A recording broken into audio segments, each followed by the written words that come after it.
Have you ever noticed how everything starts to fall into place the moment you stop caring so much?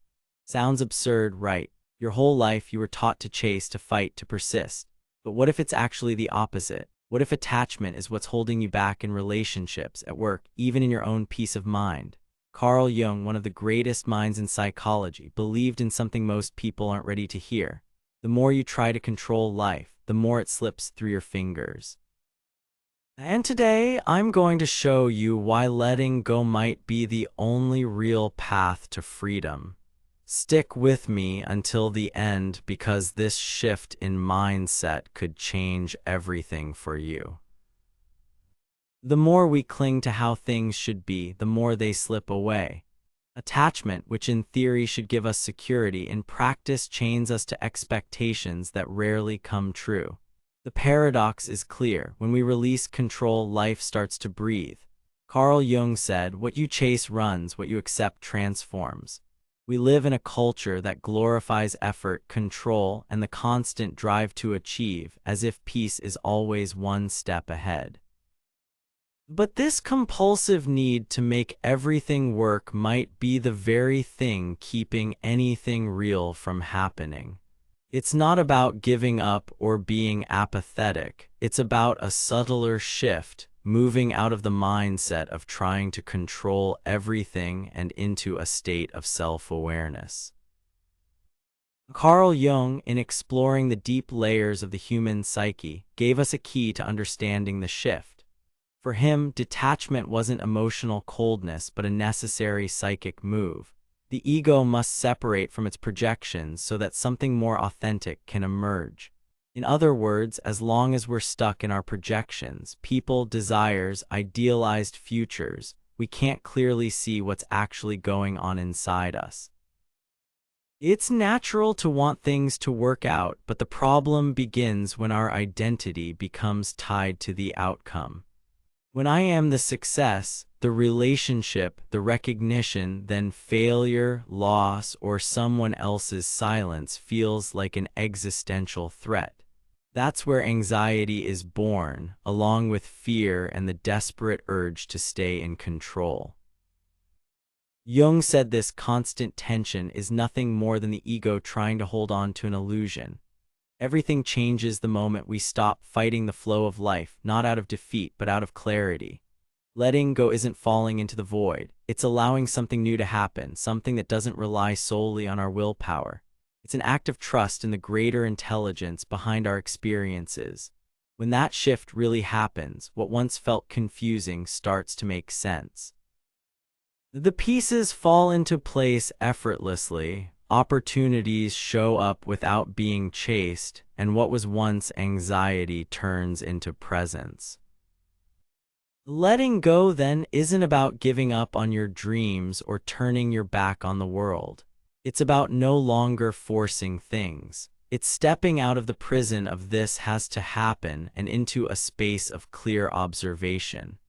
When you stop identifying with what you're chasing, you move closer to who you truly are, and that's when things quietly start to go right.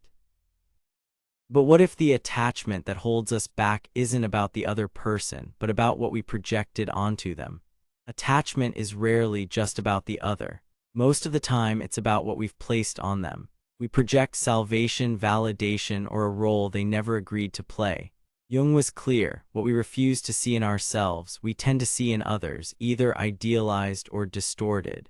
And it's in that warped reflection that attachment is born. The ego, in its hunger for control and recognition, tries to possess the external world as if it were part of itself. When we latch on to a person, a status, or a goal, it's often not because that thing has inherent value, but because we've projected something missing in ourselves onto it. The desire to be loved, for example, can show up as emotional dependence. The fear of being insignificant can take the form of an obsession with success. What looks like love or ambition is often just a desperate attempt to fill an inner void. These projections act like distorted lenses. Instead of seeing the other person as they truly are, we see what we want them to be. And that's where frustration is born, because no one can play a role they never signed up for forever. Attachment is a false sense of symbiosis. If I keep you close, if I please you, if I control you, then I'll be complete. But that sense of completeness is fake and fragile because it depends on the stability of something outside of us. Jung observed that the psyche, when projecting, is trying to shield itself from unconscious content it's not yet ready to integrate. It's easier to believe someone else is rejecting us than to face our fear of not feeling good enough. It's simpler to blame the world for our emptiness than to admit we may have abandoned parts of ourselves. When we become aware of these projections, something inside starts to shift. We begin to realize that attachment is less about what the other person represents and more about what we've yet to face within ourselves. That's when reality starts to reconfigure. The other person stops being a mirror of our lack and simply becomes the other. Undoing these projections isn't easy, but it's liberating. It marks the beginning of a more honest relationship with ourselves and, by extension, with everything and everyone around us. When we recognize the inflated ego trying to dominate everything, we make space for a more conscious presence where our bond with the world is no longer about possession but real connection. But when these projections fail, what's left? The ego panics and tries to control the uncontrollable. There's a deep difference between having direction and trying to control everything. The first comes from inner alignment, the second from fear disguised as competence. We try to predict, plan, and micromanage every step as if that could guarantee safety. But in truth, excessive control is just the ego trying to avoid the unavoidable, life's uncertainty. Jung said neurosis is always a substitute for legitimate suffering. In that sense, control is an anesthetic. Instead of feeling, we fill our minds with strategies. Instead of facing vulnerability, we hide behind routines, goals, and promises, as if keeping everything under surveillance could spare us from the pain of being human. But control isn't living, it's just surviving in an artificial bubble. In trying to eliminate unpredictability, we also kill spontaneity, which is exactly what brings color, freshness, and truth to experience. Relationships become mechanical, work turns into a burden, everyday life feels empty even when it's packed with tasks. The inflated ego believes it can and must handle everything. It insists there's a right way to live, an ideal model to follow. Any deviation from that script triggers guilt, anxiety, and self-criticism.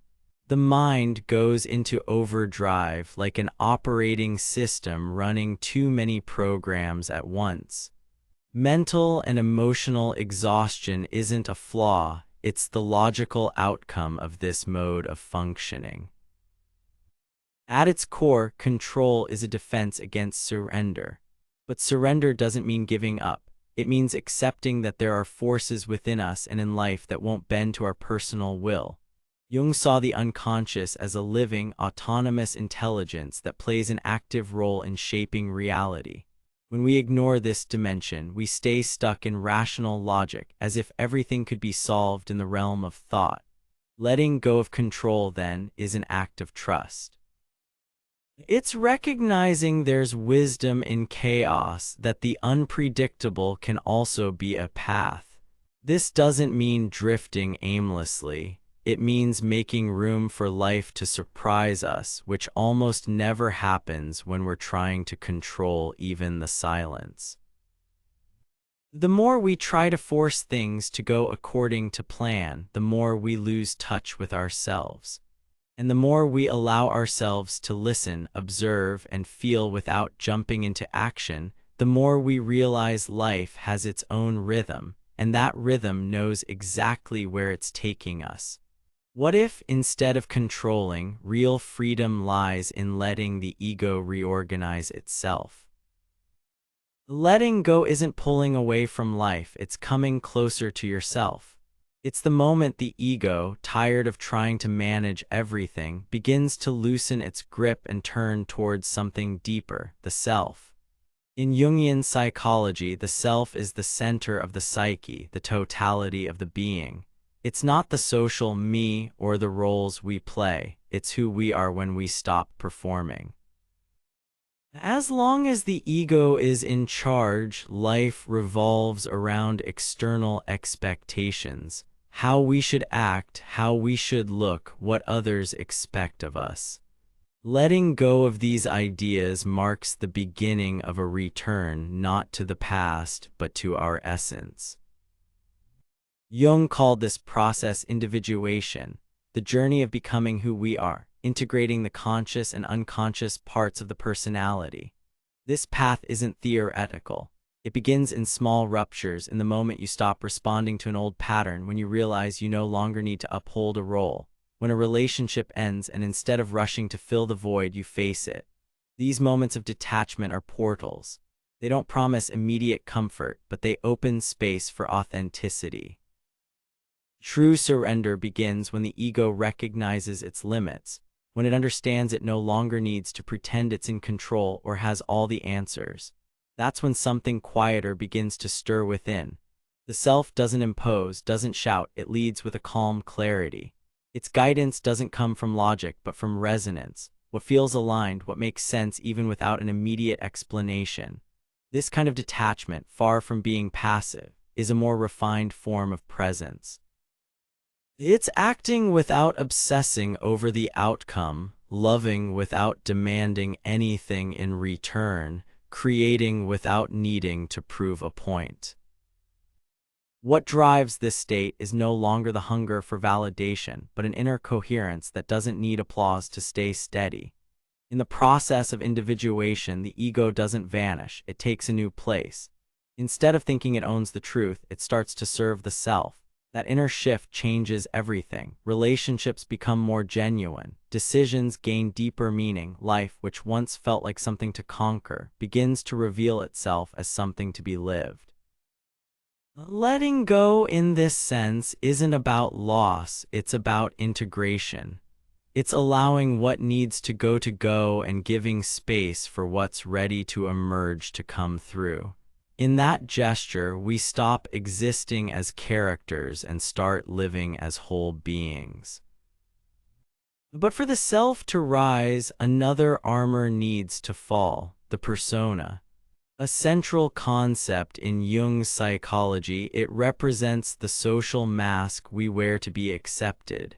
It's functional, we need it to navigate society. But when we identify too strongly with that mask, we start living to uphold an image, not a truth. Being the strong one, the spiritual one, the successful one, the perfect child, each of these labels may sound positive, even virtuous, but they come with a heavy cost, constant self-monitoring to keep the image intact. It's exhausting, and worse, it distances us from others because no one can be whole while living under the weight of constantly performing. Jung saw the persona as necessary but limited. It acts as a bridge between the inner and outer worlds. The problem begins when we forget there's something beyond it, when attachment to image becomes so strong that any threat to that identity triggers fear, defensiveness, irritation. At that point, we're no longer living, we're managing impressions. Freedom begins when we realize we don't have to uphold any fixed narrative, that we can fail, change our minds, contradict ourselves, that we don't need to stay consistent with who we were yesterday, only honest with who we are now. That's where authenticity emerges, even if it ruffles feathers. Letting go of the persona is a radical move because it takes courage to be seen without the armor, to let yourself be who you are, even if it shatters the carefully crafted image. But it's also deeply liberating, like stepping out of a poorly rehearsed role and finally breathing as the true author of your own voice. Jung summed it up perfectly. He who looks outside dreams, he who looks inside awakens. Clinging to image is a kind of waking dream, believing we are only what we show. Awakening happens when we turn inward and recognize the complexity the persona can't hold. And in that recognition, real life begins. Behind that mask, however, hides what we fear most, the shadow.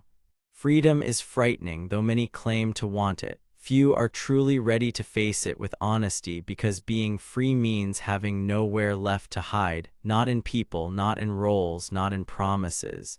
It means taking full responsibility for yourself, even the parts you don't like to see.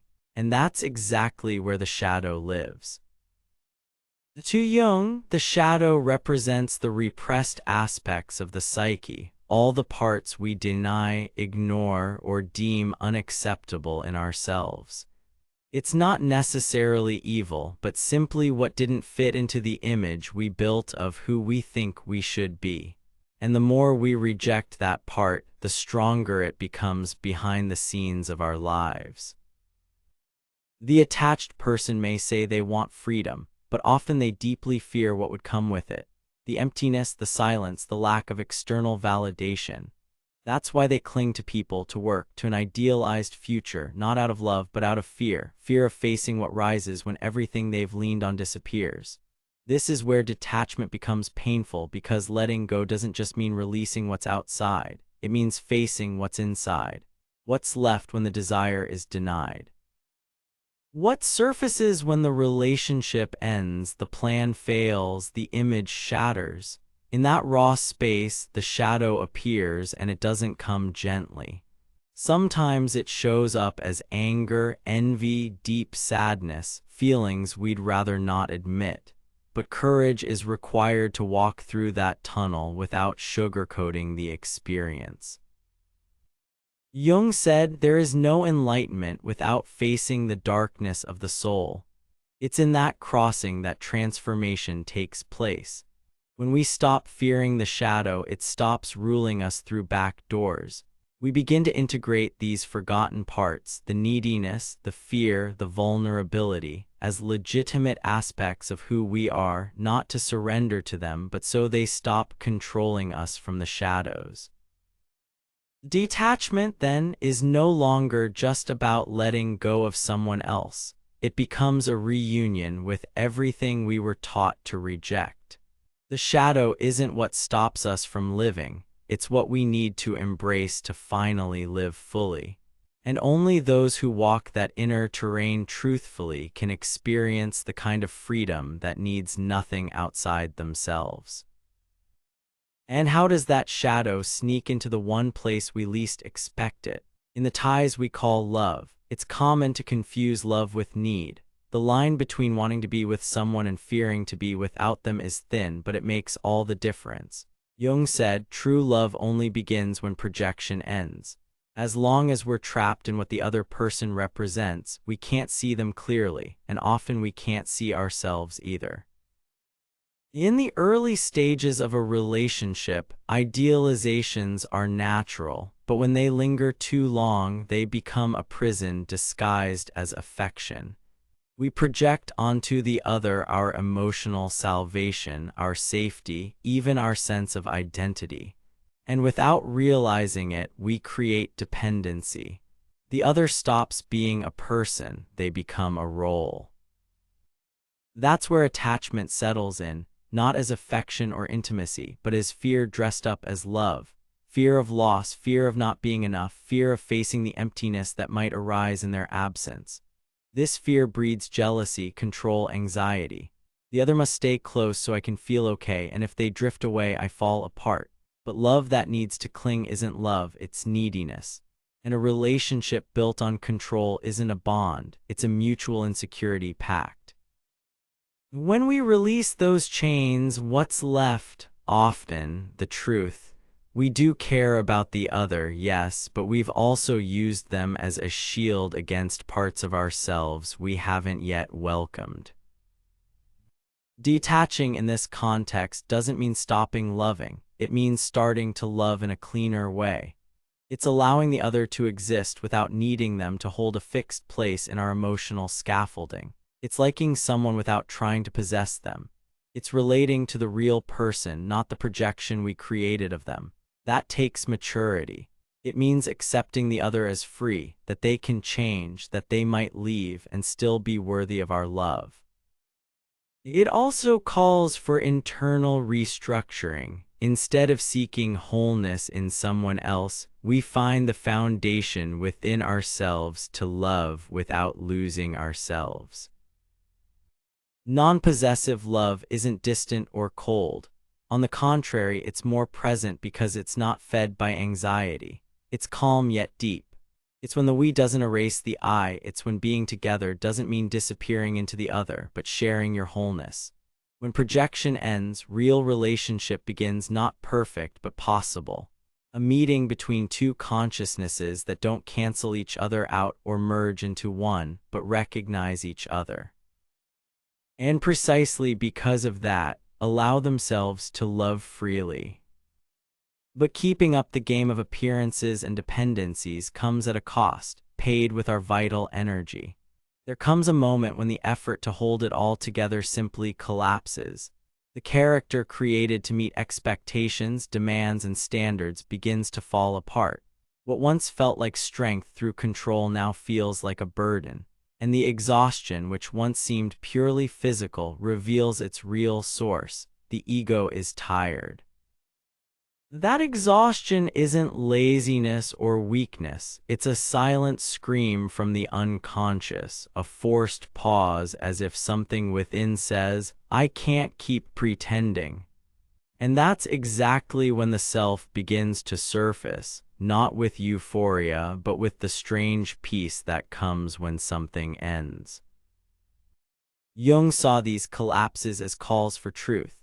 When our inner life falls apart, it's often because it's about to be rebuilt on another level. Emotional burnout, so common today, can be understood not just as overstimulation, but as an overload of personas. Too many roles, too many expectations, not enough alignment with what we really feel. Living to sustain an image requires constant energy.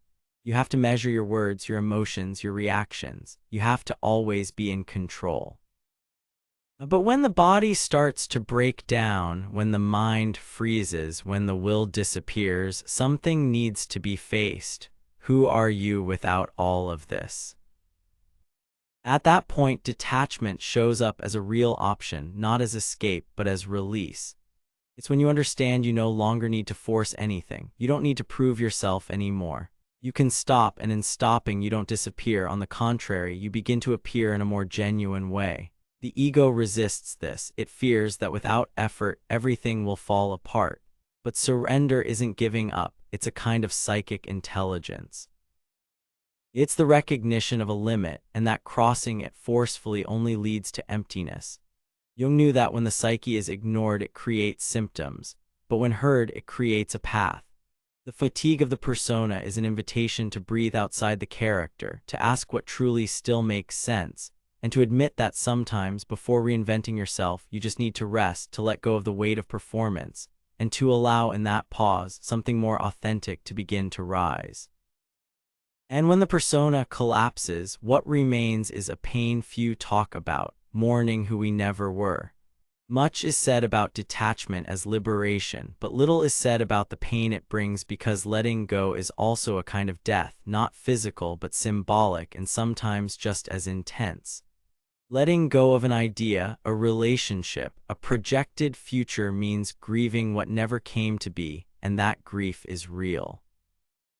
Jung saw suffering not as a mistake to be erased, but as an essential process of transformation. There is no rebirth without death, he said, and that applies to both external and internal cycles. When something has to go, a plan that didn't work, a love that didn't stay, an identity that no longer holds, there's a rupture. In every rupture, even the necessary ones, hurts. Detachment in this context isn't a cold, rational decision. It's a deep emotional process that often drags us into silence, uncertainty, and vulnerability. A void opens when what we leaned on disappears, and though that void is fertile at first, it's terrifying.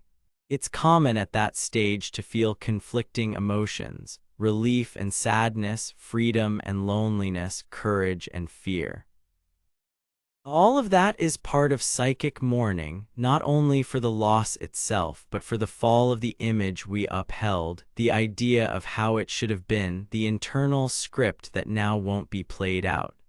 The ego suffers with that. It wants answers, meaning, reasons for why things didn't work. But the self moves with a different logic, more circular, less linear. Sometimes what doesn't happen is exactly what pushes us inward to reassess values, to rebuild foundations, to stop following a plan that no longer belongs to us, even if it still feels familiar. Honoring that grief is as important as letting it go, because only by moving through pain without denying it can we truly be transformed. It's not about clinging to suffering but not steamrolling over it. Suffering, when faced with awareness, has its own timing, and it's within that timing that something matures. Detaching, then, also means learning to deal with invisible losses, the ones that leave no physical trace but leave deep marks on the soul. And it's in that subtle scar that, slowly, a new life begins to emerge, not as a promise, but as a possibility. When what once held us finally lets go, something curious happens. The world doesn't end. On the contrary, it rearranges itself. The silence that once seemed threatening becomes fertile. The emptiness that once brought fear reveals itself as space. And in that space, things begin to sprout, things that could never grow when everything was too crowded with control, expectations, and noise. It's like opening a window after years of everything being shut. Dust dances in the light, the air shifts. At first, it feels strange, a calm kind of discomfort, but slowly the breath returns, and with it, presence. The mind stops chasing and finally begins to listen to the body, to time, to life's subtle signals. Picture someone who spent years in a relationship with no real connection, but they kept trying out of fear, out of attachment, out of habit. When that person finally lets go, not just of the other, but of the illusion that it still needed to continue, there's a jolt, silence, emptiness, but then comes space. And in that space, they begin to write again, to cook without pressure, to feel like going out alone, listening to music in the dark, doing things without needing to show anyone. That's creativity returning, not as a task, but as expression. Jung spoke of the psychic energy that returns when we stop feeding the ego's defense mechanisms. All the energy once spent on maintaining a persona, controlling the future, or resisting the present becomes available again, and it needs somewhere to go. That's where creation is born, not just artistic, but existential. To create isn't only to paint or write poetry, it's to reorganize your life with presence. It's to reshape your home, change your path, choose work that respects your rhythm. It's transforming lived suffering into practical wisdom. Creation is when you stop reacting and start choosing consciously, and that only happens when there's space. This space is also where